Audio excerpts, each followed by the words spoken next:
खत्म हुआ, क्योंकि आज मैं फिर से आपके लिए मस्तिष्क का पार्ट 2 वीडियो लेकर चले आए। पार्ट 1 वीडियो में हम लोग क्या पढ़े थे कि मस्तिष्क जो है किसका भाग है और मस्तिष्क का कितना भाग है, इन सभी बातों पर हम लोग चर्चा कर चुके थे। जो भी अगर उस वीडियो को नहीं देखे कृपया जाकर देख ले, बहुत ही प्यारा सा टॉपिक है, आपको एकदम जीरो लेवल से मस्तिष्क के बारे में बताया गया है। अगर आप नहीं देखे तो उसका लिंक जो है हम डिस्क्रिप्शन में डाल देंगे, आप जाकर देख लेंगे। पार्ट 1 वीडियो देखेंगे, उसके बाद पार्ट 2 वीडियो देखेंगे तो बहुत ही बढ़िया से समझ में आने वाला है ना। पार्ट 1 वीडियो में हम लोग यहाँ तक पढ़े थे कि मस्तिष्क का जो है 3 भाग होता है, जिसमें से हम लोग अग्र मस्तिष्क के बारे में पढ़े हैं। अग्र मस्तिष्क का जो है 2 भाग होता है। पहला जो होता है क्या होता है, परा मस्तिष्क होता है, और इसे हम लोग सेरिबरम के नाम से भी जानते हैं। किस नाम से? सेरिबरम के नाम से भी जानते हैं, जो कि दिमाग का सबसे बड़ा भाग, यानी कि जितना भी दिमाग है वो पूरे दिमाग का यानी कि 66% अकेले यही है। बोला जाएगा कि पूरा मस्तिष्क जो है, पूरा मस्तिष्क का सबसे बड़ा भाग कौन है, तो सेरिब्रम है, और सेरिब्रम को ही पूरा मस्तिष्क के नाम से जानते हैं। अग्र मस्तिष्क का कितना भाग है, तो 2 भाग है। एक डायनसेफ्लोन है, जो कि आज हम लोग इसके बारे में चर्चा करने वाले हैं। परामस्तिष्क और सेरिब्रम जो है ये एक ही चीज है। सेरिब्रम को बुद्धि और चतुराई का केंद्र भी कहा जाता है। किसी किसी व्यक्ति में अगर ये औसत से छोटा हो जाता है तो वह मंद बुद्धि हो जाता है। इसके बारे में भी बता चुके हैं, बहुत ही प्यारा सानी की अच्छी लाइन बताई गई है, आप जाकर देख लेंगे। आज हम लोग डायनसेफ्लोन के बारे में पढ़ने वाले हैं। अग्र मस्तिष्क का ही दूसरा भाग है डायनसेफ्लोन, और इसके बारे में हम लोग चर्चा करेंगे। क्लियर है?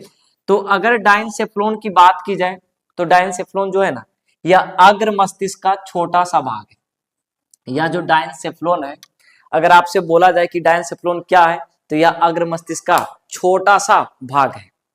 आप बोलेंगे सर कि यह जो डायनसेफ्लोन है यह कितने भागों में बांटा गया है, तो यह जो डायनसेफ्लोन है ना भाई, यह डायनसेफ्लोन 2 भागों में बांटा गया है। एक जो है थैलेमस है और दूसरा क्या है, हाइपोथैलेमस है। क्या है? हाइपोथैलेमस है। अगर थैलेमस और हाइपोथैलेमस की बात की जाए तो ज्यादा अंतर नहीं है, थोड़ा सा अंतर है। अब बोलेंगे सर थोड़ा सा अंतर था तो इसी बता देते हैं। थोड़ा सा अंतर हम बता रहे हैं कि मतलब कि थोड़ा सा अंतर है, उसमें भी कुछ ना कुछ गहराई छुपा हुआ है भाई, है ना। थैलेमस जो है यानी कि एक्सटर्नल, यानी कि बाहरी ताप उप के बारे में बताता है, बाहरी सिग्नल देता है ना। बाहर में मान लिया जाए कोई चुभा दिया कील, कोई आग से जला दिया, कोई बर्फ लाकर यानी कि शरीर में टच कर दिया है, तो वो जो भी सिग्नल देगा, अगर बाहर मान लीजिए आग रख दिया तो जल जाता है, तो वो जो सिग्नल देगा वह थैलेमस देगा। बर्फ लाकर रख दिया, वो भी कौन देगा सिग्नल कि अरे भाई ठंडा लग रहा है तुम लाके काहे धर दिया, वो भी सिग्नल देगा थैलेमस। इन सभी बातों पर यानी कि अगर कभी कभी थैलेमस मतलब कि काम करना बंद कर देता है, धीरे धीरे काम करता है। कब काम करता है धीरे धीरे? जब कोई भी व्यक्ति शराब पी लिया है ना, तो उसका जो थैलेमस है वो कम काम करेगा, उसको लतिया दीजिए, जुतिया दीजिए, कोई फर्क पड़ने वाला नहीं है ना। और जब नहीं पड़ेगा तो उसको मतलब कि इसका मतलब नहीं फर्क पड़ा है, उसको मतलब दर्द नहीं हो रहा है। दर्द नहीं हो रहा तो यानी कि दर्द कब होगा? जब थैलेमस ठीक रहेगा तब। तो इसका मतलब कि दर्द को भी नियंत्रण करता है।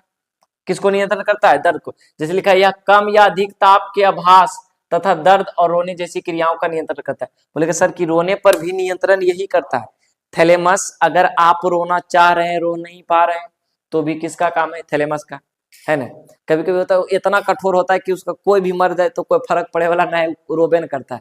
कभी कभी कोई ऐसा भी व्यक्ति इमोशनल होता है जो कि पड़ोस वाला भी मर जाए जिससे कोई संबंध नहीं, उसके लिए भी रो जाता है। उस सब पर नियंत्रण कौन करेगा? थैलेमस करेगा। और कि कभी कभी छोड़ के भाग जाएगी तो भी रोना शुरू, तो मतलब कि कौन काम कर रहा है? थैलेमस काम करेगा। कौन करेगा? थैलेमस।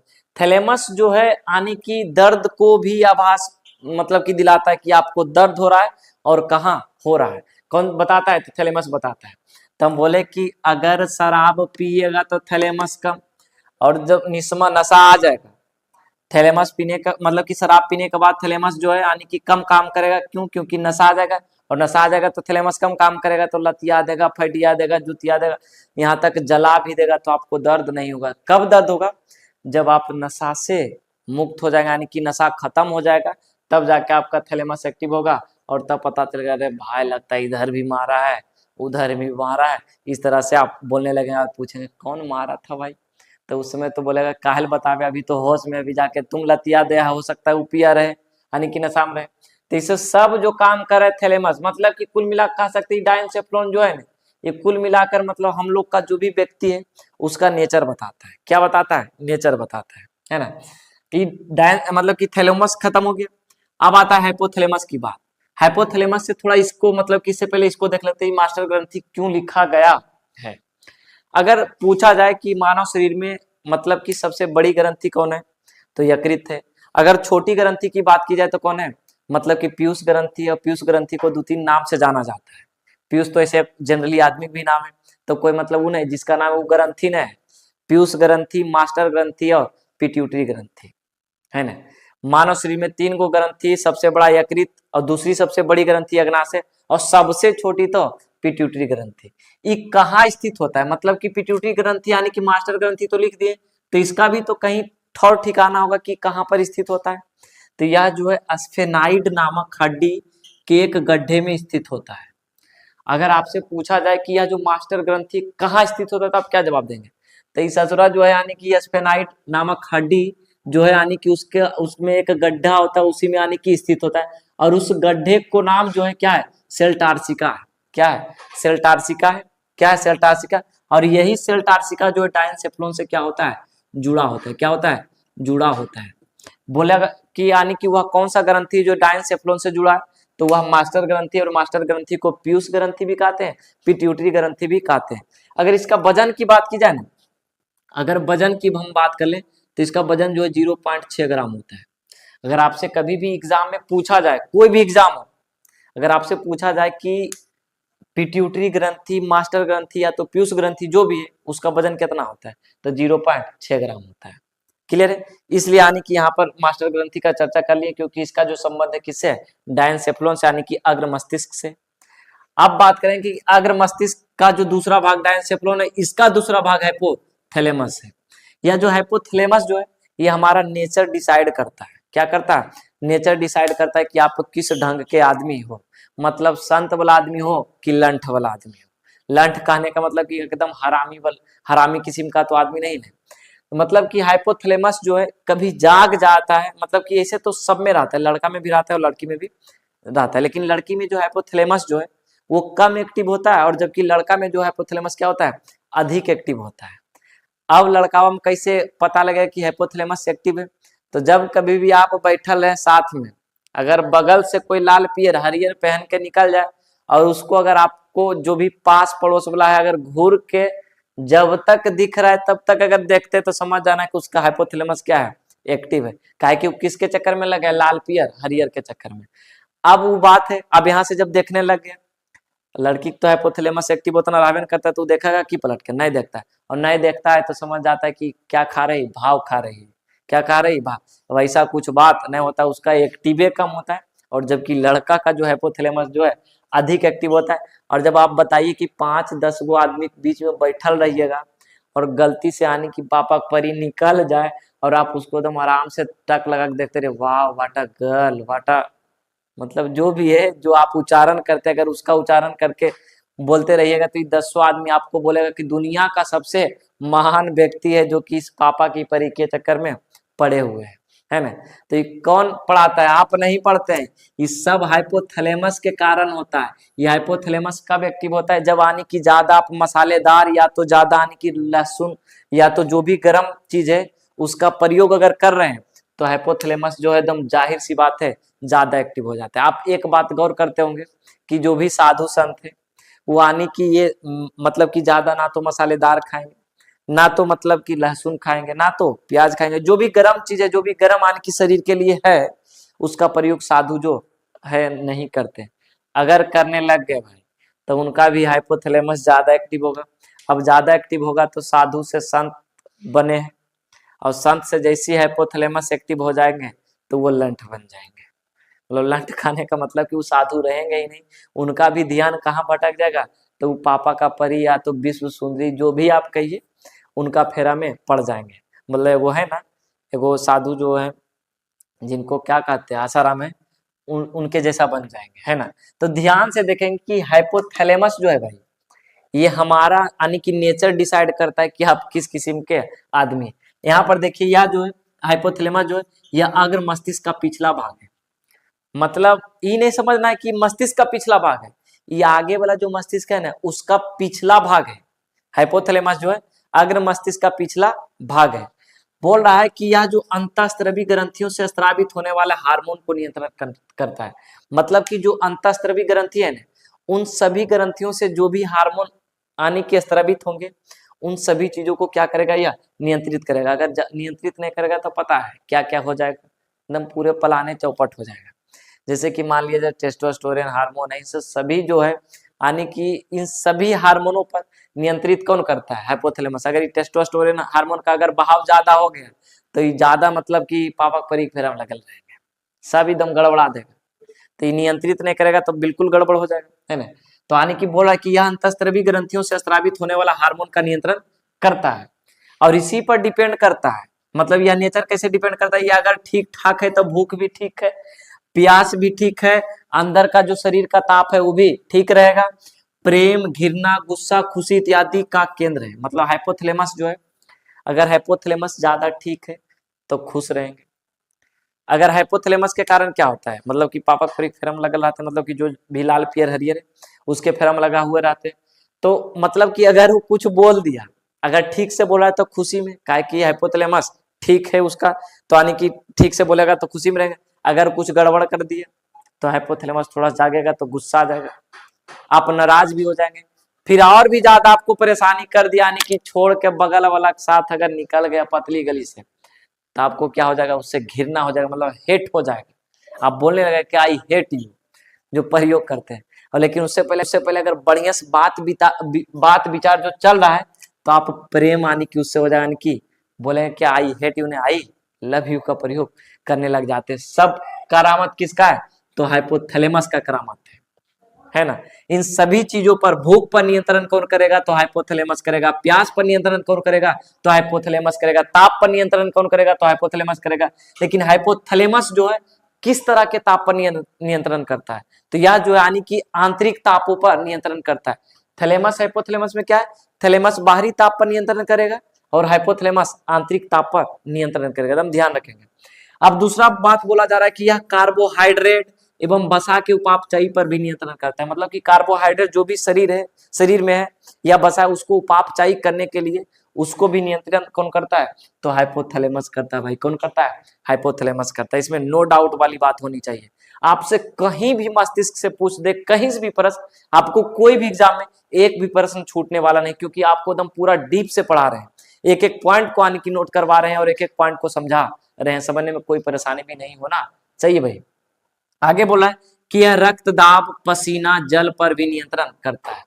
देखिए पसीना शरीर में कब आता है, जब आदमी कोई हार्ड वर्क करता है तो उसका रक्त दाब जो होता है मतलब बढ़ जाता है, और बढ़ने के कारण शरीर में मतलब कि ताप उत्पन्न होता है, और जब ताप उत्पन्न होता है तो पसीना बहना शुरू हो जाता है। तो एक बात बताइए, पसीना पर नियंत्रण तो रक्तदाब पर नियंत्रण, क्योंकि रक्तदाब से ही मतलब कि रक्तदाब बढ़ेगा तो पसीना निकलना शुरू हो जाता है। कोई जरूरी नहीं कि हमेशा रक्तदाब बढ़ेगा तभी पसीना निकलना शुरू हो जाएगा। तो पसीना पर भी नियंत्रण कौन करता है, हाइपोथैलेमस। प्रेम पर हाइपोथैलेमस, घृणा पर हाइपोथैलेमस, भूख पर हाइपोथैलेमस, प्यास पर हाइपोथैलेमस, कोई भी चीज आने की लगभग मतलब कि जो है हाइपोथैलेमस ही नियंत्रण करता है। क्लियर है। अब बात आता है कि अग्र मस्तिष्क का जो भाग है वो खत्म हो चुका है।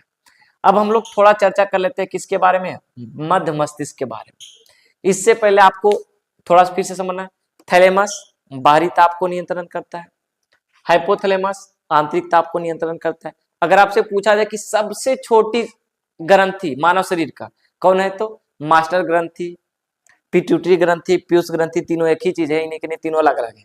अगर इसका वजन की बात किया जाए तो 0.6 ग्राम है। कितना ग्राम है, 0.6 ग्राम है। अब हम लोग मोटा मोटी तो इसको समझ लिए, अब मध्य मस्तिष्क के बारे में चर्चा करते हैं। मध्य मस्तिष्क जो है यह मस्तिष्क का कौन सा भाग है, ऊपरी भाग है। मतलब कि ये फ्रंट वाला जो अग्र मस्तिष्क है, इससे थोड़ा सा ऊपर जाते हैं तो बीच में जो है क्या है, यानी कि मध्य मस्तिष्क है। जब हम इसको फिर से एक बार पढ़ाएंगे डिजिटल बोर्ड आने की लग जाने के बाद, उसको आपको डायग्राम से बता देंगे, बिल्कुल कंफ्यूजन दूर हो जाएगा। आप थोड़ा सा जो भी थ्योरेटिकल है उसको समझ लीजिए, उसके बाद आने की फिजिक मतलब कि फोटो ला देंगे, यानी कि इमेज ला देंगे, उससे कि आपको क्या करेंगे, बताएंगे, समझाएंगे। मध्य मस्तिष्क क्या है, तो यह मस्तिष्क का कौन सा भाग है, ऊपरी भाग है। मतलब थोड़ा सा जो अग्र मस्तिष्क है उसका ऊपर वाला भाग यही है। यह बोलता है कि यह आंख की पेशियों को नियंत्रण करता है। आंख में जो भी पेशी है, जैसे रेटिना है, जो भी यानी कि सिलेरी मांसपेशी है, जो भी आंख में पेशी है, उन सभी पर नियंत्रण कौन करता है, तो मध्य मस्तिष्क करता है। कौन करता है, मध्य मस्तिष्क करता है। एकदम ध्यान से कि मध्य मस्तिष्क जो है यह क्या करता है, तो यह आंख की पेशियों को नियंत्रण करता है। इसमें एकदम नो डाउट वाली बात होनी चाहिए। यह क्या क्या करता है, तो यह जो है यानी कि मध्य मस्तिष्क या आंखों की पेशियों को नियंत्रण करता है। अब इसे भी दो भाग में बांटा गया, इसे भी कई भागों में बांटा गया, दो भागों में बांटा गया है। पहला भाग है कार्पोरा और दूसरा भाग है सेरिब्रल। ध्यान से, इसमें तीन चीज कंफ्यूजन वाला है। एक जो है सेरिब्रम है, सेरिब्रम है, और दूसरा से मतलब ये सेरिब्रल है, सेरिब्रल है, सेरिब्रल है, और एक जो होता है सेरिबेलम होता है, सेरिबेलम होता है, सेरिबेलम। ध्यान से, सेरिब्रम अग्र मस्तिष्क का भाग है, सेरिब्रम अग्र मस्तिष्क, सेरिब्रल मध्य मस्तिष्क और सेरिबेलम पश्च मस्तिष्क का भाग है। एकदम ध्यान से, सेरिब्रम अग्र मस्तिष्क, सेरिब्रल मध्य मस्तिष्क, सेरिबेलम पश्च मस्तिष्क में पढ़ना है। इन तीनों चीज में अक्सर बच्चों का मतलब कंफ्यूजन बना रहता है, लेकिन आज के बाद कंफ्यूजन नहीं बना रहना चाहिए। अग्र मस्तिष्क सेरिब्रम, मध्य मस्तिष्क सेरिब्रल, पश्च मस्तिष्क सेरिबेलम, है ना, कोई दिक्कत नहीं होना चाहिए। अब यहाँ जो है मतलब कि मध्य मस्तिष्क का दो भाग, एक कार्पोरा दूसरा सेरिब्रल है। अगर कार्पोरा की बात की जाए तो देखने और सुनने, मतलब कि देखने और सुनने में जो भी यानी कि अंग होता है, मतलब कि उसे नियंत्रण करता है। मतलब कि अगर देख रहे हैं तो देखने में जो भी यानी कि क्या है, कोशिका है, जो पेशियां हैं, उन सभी को नियंत्रण कौन करता है, कार्पोरा करता है। सुन रहे हैं, सुनने में जो भी यानी कि अंदर जो भी पेशियां हैं, जो यानी कि आवेग को भेज रहा है, सिग्नल को भेज रहा है, उन सभी पर नियंत्रण किसका रहता है, कार्पोरा का। और कार्पोरा किस मस्तिष्क का भाग है, मध्य मस्तिष्क का भाग है। अगला जो है सेरिब्रल है, क्या है सेरिब्रल, सेरिब्रल भाई ये जो है काम क्या करता है, काम यह करता है मेरुरज्जु, मेरुरज्जु जिसको हम लोग स्पाइनल कॉर्ड के नाम से भी जानते हैं, स्पाइनल कॉर्ड के भी नाम से जानते हैं। इसको यानी कि मेरुरज्जु और मस्तिष्क को आपस में क्या करता है, जोड़ देता है। अगर सेरिब्रल की बात की जाए तो यह मेरुरज्जु और यानी कि मस्तिष्क को आपस में जोड़ रहा है, जबकि सेरिब्रम क्या है, तो सेरिब्रम जो है बुद्धि और चतुराई का केंद्र है। और यह इससे भी यह पता चलता है कि अगर किसी से प्रेम कर रहा है तो उसमें सहायता कौन करेगा, सेरिब्रम करेगा। अगर यह सेरिब्रम अग्र मस्तिष्क का भाग है, अगर यह मतलब कि औसत आकार से अगर छोटा हो जाएगा भाई, तो इसका जो यानी कि यह जो जिसमें छोटा हो जाएगा यानी कि बढ़िया से विकसित नहीं होगा, तो वह बच्चा जो होगा, वह जो व्यक्ति होगा, वो मंद बुद्धि हो जाएगा। क्या हो जाएगा, मंद बुद्धि हो जाएगा। तो मैं आशा करता हूं कि यह जो है यानी कि आज का जो वीडियो है, अग्र मस्तिष्क पूरा खत्म, मध्य मस्तिष्क भी पूरा खत्म। अब बचा आपको पढ़ने के लिए मस्तिष्क में पश्च मस्तिष्क, इसमें भी बढ़िया बढ़िया पॉइंट है ना, और एक मेरुरज्जु। इन दोनों को एक वीडियो में खत्म कर देंगे, है ना। ये पार्ट 2 वीडियो और पार्ट 3 में पश्च मस्तिष्क और मेरुरज्जु है। आप कोशिश करेंगे कि पार्ट 1 वाला भी देख लेंगे और ये भी वीडियो जो है पार्ट 2 वाला भी देख लेंगे, ताकि मस्तिष्क में कोई कंफ्यूजन ना बना रहे। और फिर जो नेक्स्ट वीडियो आएगा पश्च मस्तिष्क आएगा और उसमें मेरुरज्जु भी पढ़ना। लॉन्ग वीडियो इसलिए नहीं बनाते क्योंकि आप देख पूरा नहीं पाते, इस कारण से पूरा लंबा लंबा वाला वीडियो नहीं बना रहे हैं, है ना। ऐसे तो एक ही वीडियो में खत्म हो जाता है। अब नेक्स्ट वीडियो में हम लोग मिलते हैं पश्च मस्तिष्क और मेरुरज्जु के साथ में। तब तक के लिए सभी को टेक केयर, धन्यवाद, जय हिंद, जय भारत।